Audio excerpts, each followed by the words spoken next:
శ్రీమాత్రే నమః.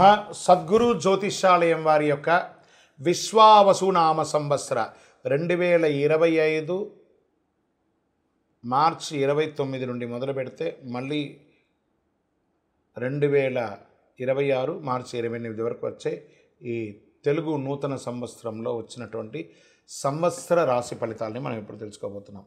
ప్రతి ఒక్కరికి ఏముంటుందంటే, గురుగారు నాకు ఎలా ఉండబోతుంది ఈ సంవత్సరం, నాకు ఆరోగ్యం ఎలా ఉంటుంది, నాకు ఐశ్వర్యం ఎలా ఉంటుంది, నా వ్యాపారం ఎలా ఉంటుంది, నాకు ఉద్యోగం ఎలా ఉంటుంది, నాకు అసలు ఉద్యోగం వస్తుందా రాదా, నాకు వివాహం అవుతుందా అవదా, నాకు సంతానం కలుగుతుందా కలగదా, నా వ్యాపారం అభివృద్ధి అవుతుంది, నేను విదేశాలకి వెళ్తానా వెళ్ళనా, ఎన్నో ప్రశ్నలతో కూడినటువంటి ఆ ప్రశ్నలకు సమాధానమే ఈ గోచార గ్రహస్థితి. ఇందులో మళ్ళీ చెప్తున్నాను, గోచార గ్రహస్థితి మీ యొక్క వ్యక్తిగత జాతకానికి ఒక 30 నుంచి 40% మాత్రమే వర్తిస్తుంది. మీరు పుట్టినటువంటి ఆ లగ్నం, మీ యొక్క టైం ప్రకారం ఒక లగ్నం ఉంటుంది, మీ నక్షత్రం ఉంటుంది, మీ పాదం ఉంటుంది, దాని ప్రకారంగానే సంపూర్ణ జాతకాన్ని తెలుసుకోవడం కుదురుతుంది. నేను చెప్పే ఈ గోచార ఫలితాన్ని కొంతవరకు తీసుకోండి. తర్వాత మీ యొక్క వ్యక్తిగత జాతకాన్ని మీ పరిసర ప్రాంతాల్లో ఉన్నటువంటి గురువుల్ని సంప్రదించండి. గురుగారు నాకు ఈ సంవత్సరం ఎలా ఉంది, నాకు జాతకం చెప్పండి అని వారి దగ్గర అవసరమైతేనే తెలుసుకోండి. మళ్ళీ చెప్తున్నాను, ప్రతి దాంట్లోనూ ప్రతి ఎపిసోడ్లోనూ నేను చెప్తూ ఉంటాను, జాతకం పడుతున్న వర్షానికి ఒక గొడుగు మాత్రమే, కానీ జాతకం జీవితం కాదు. మీరు మిమ్మల్ని నమ్మండి, మీ ఇష్టదైవాన్ని నమ్మండి, మీ కులదైవాన్ని నమ్మండి, మీ జీవితం బాగా ఉంటుంది. మరి లేదు గురుగారు, మేము మీ దగ్గర తెలుసుకోవాలనుకుంటున్నామని చాలామందికి ఉంటుంది కదా. మా దగ్గర తెలుసుకోవాలనుకుంటే కింద కనబడుతున్న మా నంబర్కి మీ పేరు, date of birth, time of birth, place of birth WhatsApp చేయండి, కాల్ చేయకండి. అది చూసిన తర్వాత మా అడ్మిన్స్ మీకు రిప్లై ఇస్తారు. 2025 తెలుగు సంవత్సరాల విశ్వావసునామ సంవత్సరంలో ప్రతి ఒక్కరికి మన యొక్క ఆదాయ వ్యయాలు ఎలా ఉంటాయి, నా రాశికి ఎలా ఉంటుంది, నాకు రాజపూజ్య అవమానాలు ఎలా ఉన్నాయి, మా నక్షత్రంలో ఎన్ని రకాలైనటువంటి ఇబ్బందులు పోతున్నాయని చెప్పే ఒక రాజపూజ్య అవమానం ఆదాయ వ్యయాల గురించి మనం ఇప్పుడు తెలుసుకుంటాం. వృషభ రాశి వారికి కృతికా నక్షత్రం 2, 3, 4 పాదములు, రోహిణి మృగశిర నక్షత్ర సంపూర్ణం మొదటి 2 పాదాలకి ఆదాయం 11, వ్యయం 5, రాజపూజ్యం 1, అవమానం 3. వృషభ రాశి వారికి కృతికా నక్షత్రం 2, 3, 4 పాదములు, రోహిణి నక్షత్రం మరియు మృగశిర 1, 2 పాదాలకు జన్మించిన వారు వృషభ రాశి వారిగా పరిగణించబడుతున్నారు. ఈ సంవత్సరం మీకు శుభాశుభ ఫలితాలు ఎలా ఉన్నాయి? ఈ సంవత్సరం ప్రారంభం మరియు కార్తీక మార్గ శిర బహుళమయందు దశమ శని ఒకటచే ఉద్యోగ విఘ్నము, పాపకార్యానికి వృత్తి, వ్యవసాయం నందు చిన్న నష్టాలు కలిగే అవకాశాలు ఉన్నాయి. అయితే చైత్ర బహుళం నుండి మిగిలిన సమయమంతయు ఏకాదశ శని ఒకటచే సర్వము అనుకూలిస్తుంది.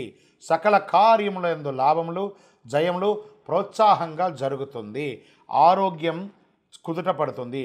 ద్రవ్యలాభం, భార్యపుత్రాది సర్వజనుల్లో అనుకూలం జరుగుతుంది. గురువు వైశాఖ బహుళం వరకు జన్మరాశి యందు కార్తీక మార్గ శిరమునందు తృతీయం నందు సంచరించటచే ఆయా సమయంలో ఇబ్బందులు తాత్కాలికంగా కనబడుతుంది, అంతే, అది పెద్ద ఇబ్బంది కాదు. మిగిలిన సమయంతో ద్వితీయ గురువు ఒకటచే ధన సంపాదన, కీర్తి ప్రతిష్టలు పొందడం జరుగుతుంది. మీ మాటలకు అందరూ గౌరవించే అవకాశాలు చాలా ఉన్నాయి. శుభమూలక ధన వ్యయం, ఇంట్లో గృహప్రవేశాది వివాహాది గృహప్రవేశాలు చేసే అవకాశాలు చాలాగా ఉన్నాయి. సంవత్సర ఆరంభం నుండి వైశాఖ బహుళం వరకు ఏకాదశ రాహువు పంచమకేతు ఒకటొచ్చే లాభము, జయము, ప్రోత్సాహం కలుగుతుంది. పిమ్మట సంవత్సరం అంతా దశమార్త రాహువు చతుర్థ కేతు అయినందున శుభాశుభ మిశ్రమం ఉంటుంది. చిత్త చాంపల్యం, వాత రోగ ప్రయాణముల యందు ఇబ్బందులు ఉండే అవకాశాలు ఉన్నాయి. చైత్ర వైశాఖ ఆశ్వయుజములందు కుజానుకూలత వలన భూగ్రహ సంపాదన కలుగుతుంది. ఓవరాల్ వృషభ రాశి వారికి ఈ సంవత్సరం ఒక రకంగా జాక్పాట్ అని చెప్పచ్చు, అద్భుతంగా ఉంటారు అని కూడా చెప్పడం జరుగుతుంది. వీరికి నక్షత్ర ప్రకారం అయితే కృతికా నక్షత్రం వారికి సంవత్సర ఆరంభం నుండి ఆషాఢ బహుళం వరకు జన్మతారయందు కేతువు, మృగశిర వారికి ఆషాఢ బహుళం నుండి సంవత్సరం వరకు నైదన తారయందు కేతువు సంచరిస్తున్నారు. మొత్తం మీద వీరు రాహుకేతువులకి చిన్నగా శాంతులు చేసుకుంటే మంచిది. ఆషాఢ పుష్యమాసముల యందు కుజునికి శాంతి చేసుకోవడం మంచిది. దీంట్లో మీరు ఏం చేయాలంటే సుబ్రహ్మణ్య స్వామి ఆరాధన మీరు ఎక్కువ చేయాలని కూడా చెప్పడం జరుగుతుంది. ఈ సంవత్సరం మీకు శుభకరమైనటువంటి ఒక లక్కీ నంబర్ 7 అని కూడా చెప్పవచ్చు. మీకు రెడ్ అండ్ పింక్ కలర్ మీకు చాలా కలిసి వస్తుంది అని కూడా చెప్పడం జరుగుతుంది. అవకాశం అంటే మీ ఇష్ట దైవాన్ని, మీ కులదైవాన్ని ప్రార్థించండి. లేదా ఆఖరికి తిరుపతి వెంకటేశ్వర స్వామి వారికి మెట్లకి తలనీలాలు ఇచ్చి స్వామివారిని ప్రార్థన చేయండి. మీ పరిసర ప్రాంతాల్లో ఉన్నటువంటి సుబ్రహ్మణ్య స్వామి వారికి ఎప్పుడైనా ఒకరోజు కృతికా నక్షత్రం రోజు పాలాభిషేకం చేయండి. ఇంకను మీ యొక్క వయస్సు ఎంత ఉందో అన్ని సంఖ్యతో కూడిన నువ్వుల నూనె దీపాన్ని దేవాలయంలో వెలిగించండి. అతి శక్తివంతమైనటువంటి కరుంగాళి మాలను ఈ సంవత్సరం ధరించండి. ఆయురారోగ్య ఐశ్వర్య భోగభాగ్యాలతో ఉంటారు.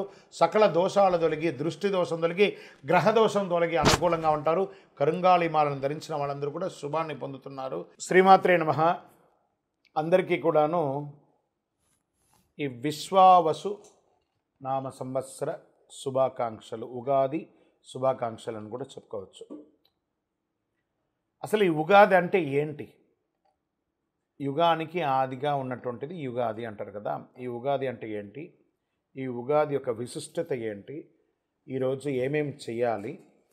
ఉగాది పంచాంగ శ్రవణం ఎందుకు చేయాలి? ఉగాది పచ్చడి ఎందుకు చేయాలి?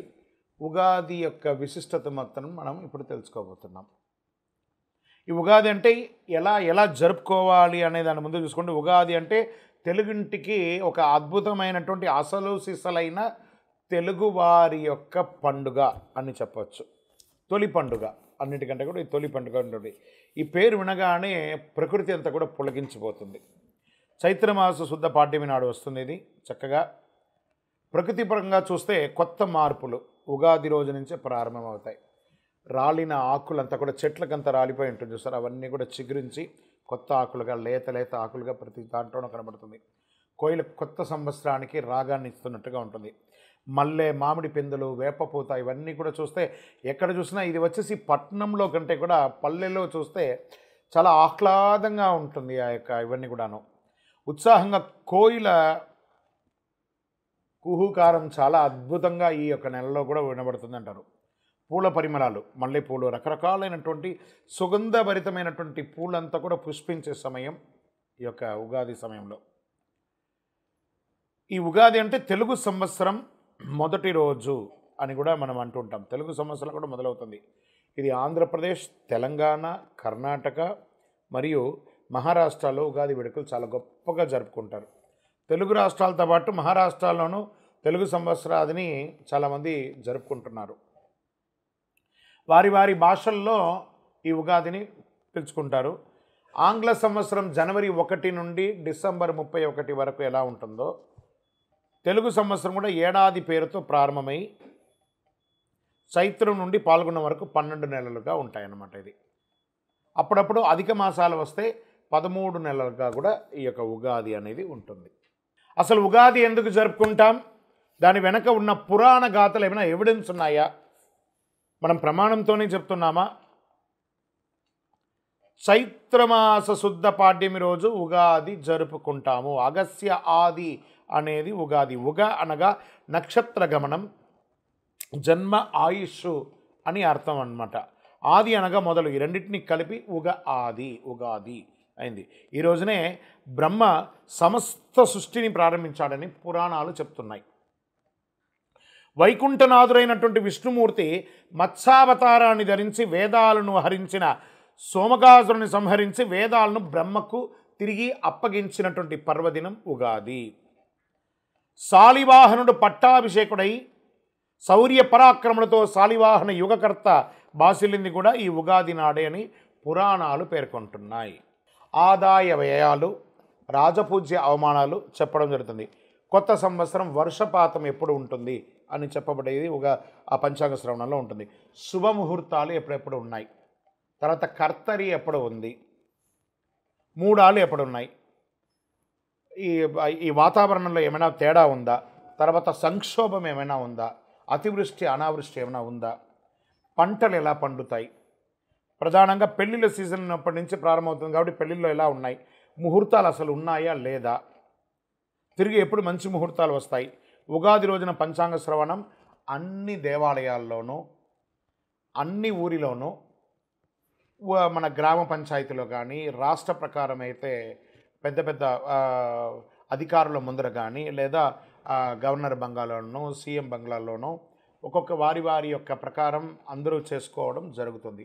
ఇది పల్లె పల్లెలా, వాడవాడలా జరుపుకునే ఒక అద్భుతమైనటువంటి పండుగ కాబట్టి ఇది ఉగాది. ఈరోజు పంచాంగ శ్రవణం వినడం వల్ల సంవత్సరం మొత్తంలో తిథివార నక్షత్ర యమగండ దుర్ముహూర్త వర్జ్యాలు మనం తెలుసుకోకపోయినా ఈ ఒక్కరోజు తెలుసుకోవడం వల్ల ఈ సంవత్సరానికి కావలసినట్టు ఉంటుంది. ఈ పంచాంగ శ్రవణం వినడం వల్ల ఆయుక్షేమం అవుతుంది, దీర్ఘాయుష్ పొందుతారు, ఐశ్వర్యాన్ని పొందుతారు.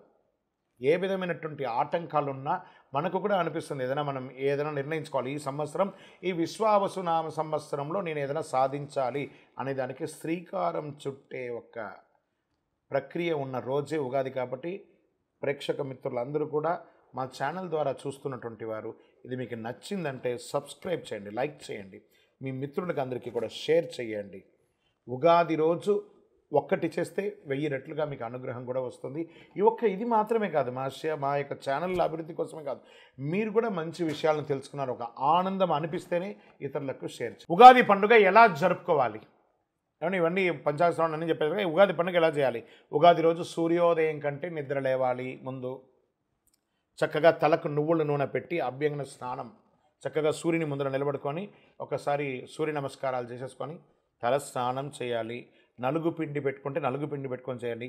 కొత్త బట్టలు ధరించండి, ఇష్టమైన దేవుడికి పూజించండి. ఇంటికి మామిడి ఆకులు, వేప ఆకులతో చక్కగా తోరణాలు కట్టండి, బంతిపూలతో, పూలసరాలతో కట్టండి, ఇష్టమైన దేవుని పూజించండి.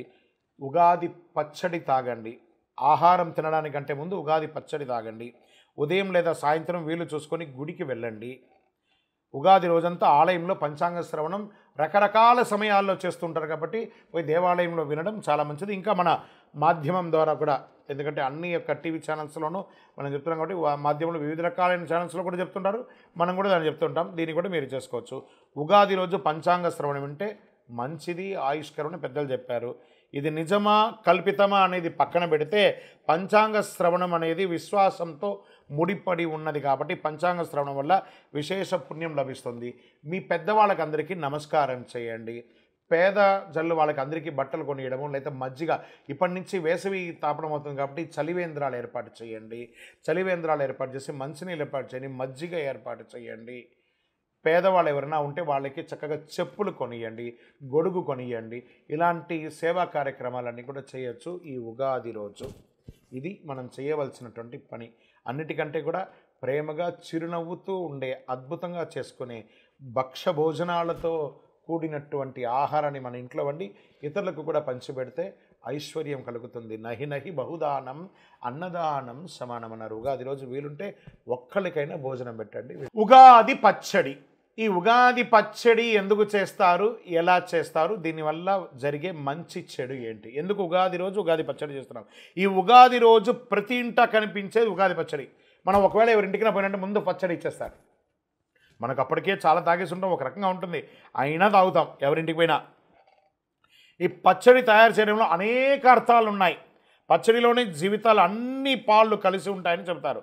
తీపి, చేదు, కారం, వగురు, ఇలా అన్ని రకాలుగా ఉగాది పచ్చడిని చేస్తారు. ఇందులో మొత్తం 6 రుచులు ఉంటాయని చెబుతారు. ఈ షడ్రుచులు అంటారు చూసారా, ఈ షడ్రుచులు మన శరీరంలో ఏమవుతుంది, ఈరోజు ఉగాది పచ్చడి చేయడం వల్ల మనం సంవత్సరం అంతా రకరకాలైనటువంటి ఆహారం తిని ఉంటాం చూసారా, అవన్నీ కూడా ఎక్కడో ఒక చోట స్టక్ అయ్యి ఉంటుంది. కొలెస్ట్రాల్ రూపంలో కానీ, లేదా బోన్లో కానీ, లేకపోతే రక్తంలో కానీ ఏదో రకంగా అది ఫిక్స్ అయి ఉంటుంది. ఈ షడ్రుచులతో కూడినటువంటి ఒక ఉగాది పచ్చడి తీసుకోవడం వల్ల ఇవన్నీ కూడా క్లెన్స్ అవుతుంది, క్లీన్ అయ్యి అన్నీ కూడాను వ్యర్థంగా బయటికి వెళ్ళిపోయి మనం ఆరోగ్యవంతులుగా ఉంటామట. ప్రతి నరం, ప్రతి నాడి, ప్రతి శరీరంలో ప్రతి కణము కూడా కదులుతుందట ఈ ఉగాది పచ్చడి చేయడం. నక్కసిక పర్యంతం మన బండి ఓవర్ ఆయిల్ అయినట్టు. ఇప్పుడు ఎలా మనం స్కూటరో కారో ఏదో ఒకటి కొంటే ఎలా ఓవర్ ఆయిల్ అవుతాం, అలాగే మన శరీరానికి ఉగాది పచ్చడి ఒక ఓవర్ ఆయిల్ చేసే ఒక అద్భుతమైనటువంటి సంజీవిని ఔషధం. అంత గొప్పదనమాట. ఇందులో తీపికారం, పులుపు, వగరు, చేదు, కారం కలయికతో ఉగాది పచ్చడి తయారు చేస్తారు. మన జీవితంలో అన్ని రుచి చూడాలంటే ఈ ఉగాది పచ్చడి విశిష్టత. కష్టాలు, సుఖాలు, దుఃఖాలు, సంతోషాలు ఇలా అన్ని జీవితంలో చూడాల్సిన వస్తుందని ఈ పచ్చడి ద్వారా మనం సంస్కృతి మనకు తెలియజేసే ఒక మహత్తరమైనటువంటి ఒక విషయం అన్నమాట ఇది. ఈ పచ్చడిలో కలిసే వేప పువ్వు చేదుకి గుర్తుగా, మామిడి ముక్కలు పులుపుకి గుర్తుగా, అరటిపండ్లు తీపికి గుర్తుగా ఇందులో జత చేస్తూ ఉంటాను. బెల్లాన్ని కూడా ఇందులో కలుపుతాం. వేసవి కాలంలో వేడి చేయకుండా పూర్తిగా తిన్నది జీర్ణం కావడానికి వీటిని ఉగాది పచ్చడిలో ఉపయోగిస్తారని పెద్దల కాలం నుంచి దీన్ని పాటిస్తూ మనం వస్తున్నాం. పచ్చడితోనే ఈ పచ్చడి తినడం ద్వారా జీవితం అంటే అర్థమయ్యేలా పూర్వీకులు ఈ తరం వారికి చెప్పే ఒక మిగిలినటువంటి మనకొక అవశేషం అని కూడా చెప్పవచ్చు. ఈ జనరేషన్తో ఫాస్ట్ జనరేషన్ కదా, అలాంటిది ఒక మిగిలిందని ఒక అవశేషంగా చెప్పచ్చు. పచ్చడిలో మాదిరిగానే జీవితంలో షడ్రుచులు ఉంటాయి, వాటిని సంతోషంగా ఆస్వాదించాలని పెద్దలు ఉగాది నాడు నుండి మీరు ఉండాలని చెప్పారు. ఆరోగ్యకరమైనటువంటి ప్రయోజనాలు అనేక ఔషధ గుణాలు ఉంది ఇందులో. శరీరంలో ఆరోగ్యాన్ని కాపాడుకోవడానికి ఈ రకమైనటువంటి రుచులు జీవితంలో అవసరమని కూడా చెప్పేలా ఉగాది పచ్చడి తయారు చేస్తారు. సుఖాలను ఎంత ఆనందంగా స్వీకరిస్తామో కష్టాలను కూడా అదే మాదిరిగా ఆనందంగా తీసుకుంటే జీవితంలో ముందుకు సాగి అద్భుతమైనటువంటి జీవితంలో ఈ విశ్వావసు నామ సంవత్సరంలో ఉగాది పచ్చడిలో ఉన్నటువంటి షడ్రుచులు ఉన్నట్టుగానే మీ జీవితంలో కూడా షడ్రుచులతో కూడినటువంటి జీవితంగా బతకాలని మనస్ఫూర్తిగా ప్రార్థిస్తున్నాం. విజయోస్తు.